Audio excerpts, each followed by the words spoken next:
Welcome, my name is Chase the Truth, and thank you for joining me today. The miseducation of everything black.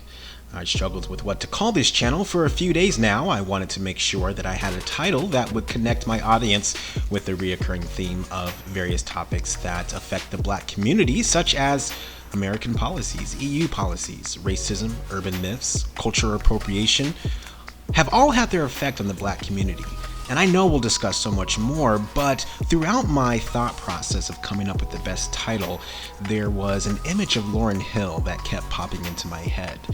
The Miseducation of Lauryn Hill was one of my all-time favorite albums growing up. It was, in my opinion, vulnerable, honest, and complete. And so thinking about Lauryn Hill inspired me to come up with the title, The Miseducation of Everything Black, which I feel speaks to the honesty, the vulnerability of our journey we'll go down together as we discuss these topics.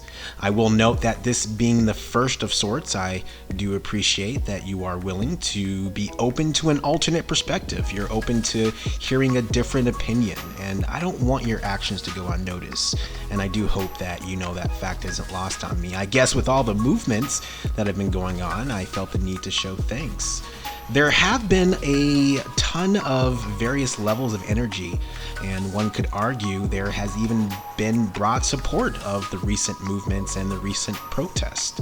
I'll go as far as to say that I know some people are showing support specifically for the riots by not speaking out against the riots, which in my opinion, that is the politically correct way of showing support for things such as riots. By staying silent on the riots, in a way you're condoning the riots. With that said, I don't speak out against the riots. I will always speak out against the violence, death, things of that nature, but riots and looting? Absolutely not. That is the definition of America. This nation was built on riots. This nation was built on looting, uprisings, revolts, all of that. So what does this have to do with the miseducation of everything black? To understand that, we need to get a better understanding of our history as it pertains to riots, revolts, all of that. This is nothing new. I've heard some Americans mention that racial tensions are at an all-time high because of the riots. Certain people on the left side of the aisle and even some on the right have proclaimed that this is not normal. I've even heard from some other black Americans proclaiming that this is not the way to act. This is not the way to behave. I've heard some people from all backgrounds, all races, they've said that these protests, these riots, they're going to foster change. I'm not sure if I agree with either side. In fact, I can tell you I don't agree with either side. I've mentioned on other social media platforms that the riots, they're completely justified. The riots are just a symptom of an illness, which is racism. These riots started with the death of George Floyd, and I should probably say that these current riots, these current protests, have started with the death of George Floyd. There were protests following the deaths of Michael Brown, Trayvon Martin. We can even go back further and throw in the Rodney King riots. We can even keep going back to 1980, right here in South Florida. In 1980, there were the Miami riots. May 18th, 1980, following the acquittal of 4 Miami-Dade police officers, they were acquitted in the death of Arthur McDuffie. Arthur McDuffie was a black salesman and a former Marine. He was arrested by police and died in police custody. He sustained severe injuries at the hands of these four police officers that he died. These 4 officers not only were acquitted for manslaughter, but they were also acquitted for evidence tampering as well. We can keep going. We can go all the way back to the late 60s. There were several riots across the nation during that time. Now, albeit, of course, naturally, a lot of them were due to the assassination of MLK. However, the riots all started the same. Police beat an unarmed black man, and then uprisings occurs. Riots occur. This is what we do. This is the fight. This is the conflict. This is the war. This is what's been going on for the past 500 years. So when people ask me if I feel change coming, Do you feel it? Do I feel it? Do I feel what? Nothing has changed. SSDD, same shit, different day. We've always done uprisings. Let's go back to 1917, right there in Houston, Texas. On August 23rd, 1917, there was a battalion of all black soldiers. They were the 24th Battalion and an infantry regiment. Several soldiers of this battalion went to a local community there in Houston, Texas, a local black community, where they found police officers harassing residents of the black community. Several of the soldiers attempted to intervene, at least calm things down, and they were violently beat as well. The soldiers returned to their battalion, and 156 soldiers combined, coordinated together, armed up, and marched on Houston. In one single night, 156 soldiers marched on Houston, killing civilians, killing police officers, all in a single night. Now, naturally, all of the soldiers were tried, and they were all court-martialed. 19 of them were executed, and 41 were sentenced to life in prison. Now, they call that by definition a mutiny, but it was completely an uprising. The slaves had coordinated efforts to not only escape, but some chose to fight back. So even all the way back looking at slavery, there were still uprisings. There were still riots. Some of the slaves that chose to fight back, some were successful, some were not. This is the very reason I wanted to create this channel, the miseducation of everything black. Don't let them fool you. There hasn't been a surge in riots recently. There isn't newly discovered tensions with race here in the US. No, it's always been here. Our people have always rioted. They've always attempted to fight back. We're taught about slavery in school. It's something that it's constantly, I feel, embedded into children who attend public schools here in this country. Blacks were slaves and whites were slave masters. I even remember, and tell me if you remember this, I remember in school, students would sometimes ask, I know specifically I've asked, why didn't the slaves fight back? The answer we always got, whether it was in school or maybe on history tours, the answer was always the same. They were too afraid. They just couldn't. It was always something like that was the answer. But why aren't we taught about the revolts, the uprisings? Why isn't that a part of curriculum when teaching our youth? There's a reason that we weren't taught the whole truth. Think of the mindset that black children would have as they grew up in America to know that slaves did rebel, that slaves did fight for their freedom, that their ancestors were more than just savages or slaves. It would be an upgrade over the current version that many conservatives and modern day Republicans will push, that it was people of no color that gave the black man his freedom. We're taught in school, specifically during Black History Month, that Jackie Robinson broke the color barrier. Every baseball fan will tell you this. Jackie Robinson broke the color barrier. And he was the first African American baseball player to play in the major leagues. American history teaches us that Jackie Robinson was good enough to play with people of no color. Although the truth is, the Negro League was gaining in popularity. Jackie Robinson was good, although so were a number of other black baseball players before him. See, the Negro League was growing. Fans were starting to take notice. Money was being spent in the Negro-owned leagues. So people of no color allowed Jackie Robinson to play with them. It wasn't purely based on talent. Several other players would have gotten the opportunity to play in the majors if it was based on talent. But it was for people of no color only. Owners of the majors didn't want to lose out on monetary value that the Negro League was bringing in with its athletic players. That was the motivation. The sad thing is, the history we learn in most public schools is not the history of the African American. It's not the history of our people. History in the public school system is of non-colored people. It's their history. People of no color for centuries have had a brutal control of history and how indoctrinated we've become to the history they tried to choke us with, shoving that crap down our throats for centuries. Please note, history is not just being controlled here in the US. It's worldwide. People of no color have had a stronghold on history for centuries. Growing up, I remember in school, I remember being taught that it was Plato, it was Socrates, it was Aristotle that had all these achievements in science and math, astrology. Years later, we find out that they were all taught that information in Africa. But why aren't we as students being given that type of information? There's a reason. There's a reason that we were never told about the greatest minds in history being taught that information in Africa. It's about control. It's about indoctrination. How do you control people? How do you indoctrinate people? 3 things.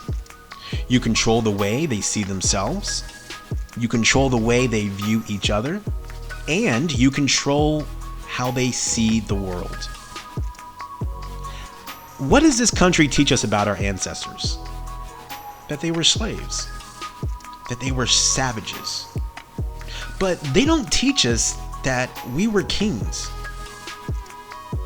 They don't teach us that the richest man in the world was a black man. In school, I specifically remember being taught that it was Augustus Caesar who was the richest man ever to be alive. He had something close to $4.6 trillion to his name. That is a lot of money for one man, but it wasn't the most. Mansa Musa was a sultan of the Mali Empire in the 14th century. His wealth was indescribable. Historians don't even have a number for how wealthy this man was. On top of that, he was so generous, he was so wealthy, that when he would visit a city, he was so generous with his handouts that he would crash the economy of that city. He was that rich. But when have you ever been taught that in world history about Mansa Musa?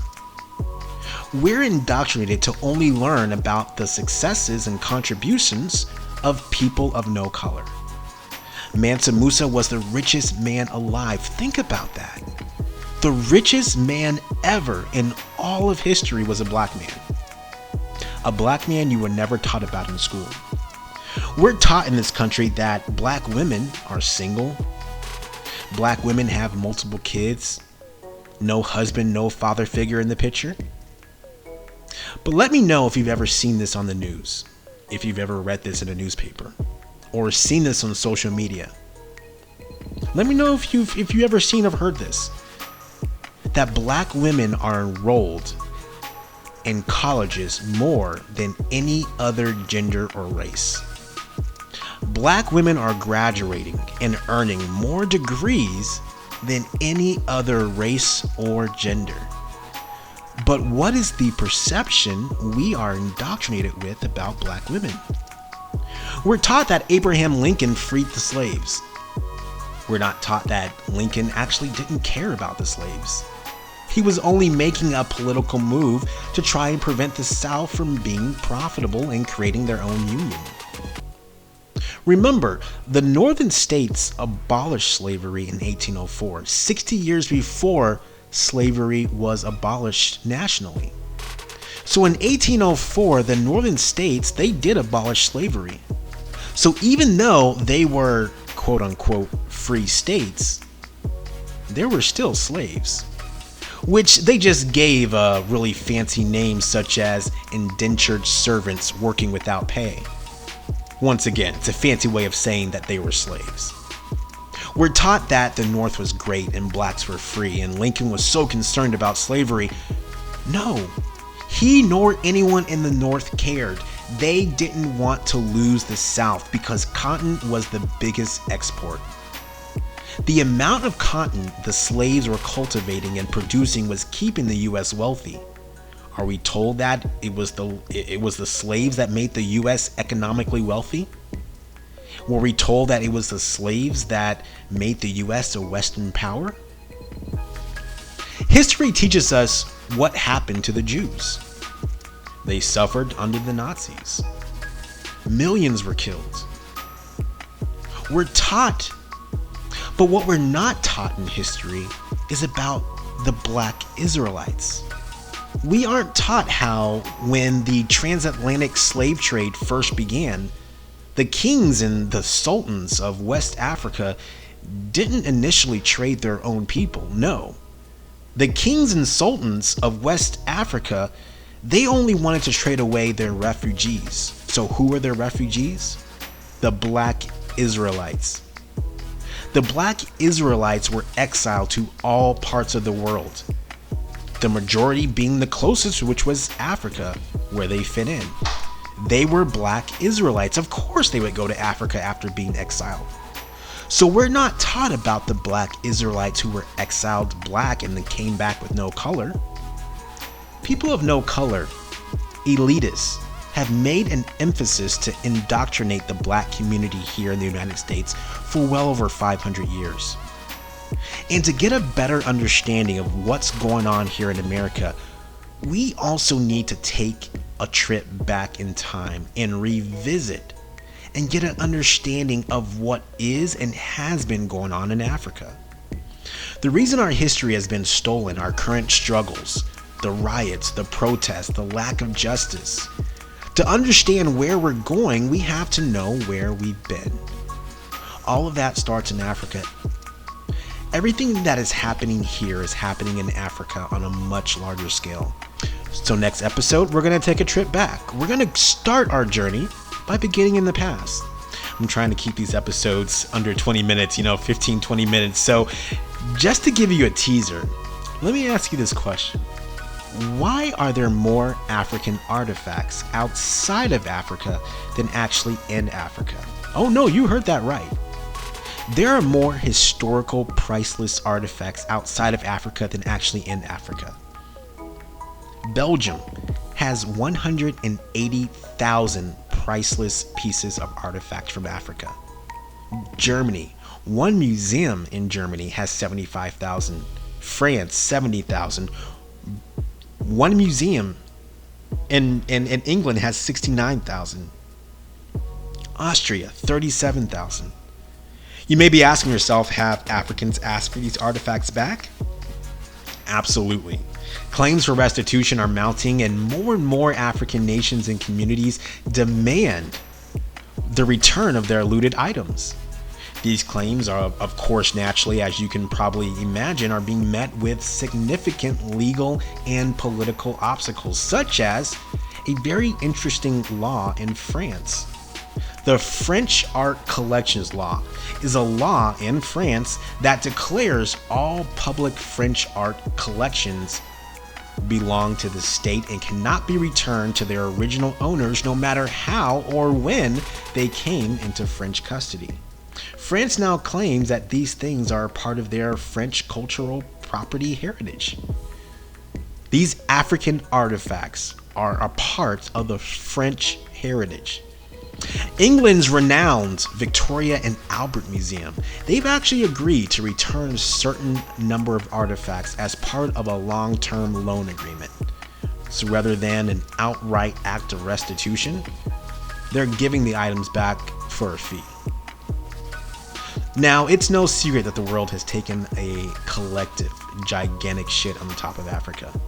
But we'll begin next episode on our journey in the past and how Africa ties in directly with what's going on in America today, specifically with regards to the African American. And I'm telling you, this will blow your mind. I can't wait for you to join me next time. Make sure you like and subscribe and comment below if you think you have been indoctrinated by our country with regards to your own perception of history. Until next time, this is Chase the Truth, and thank you for joining me today on this installment of the Miseducation of Everything Black.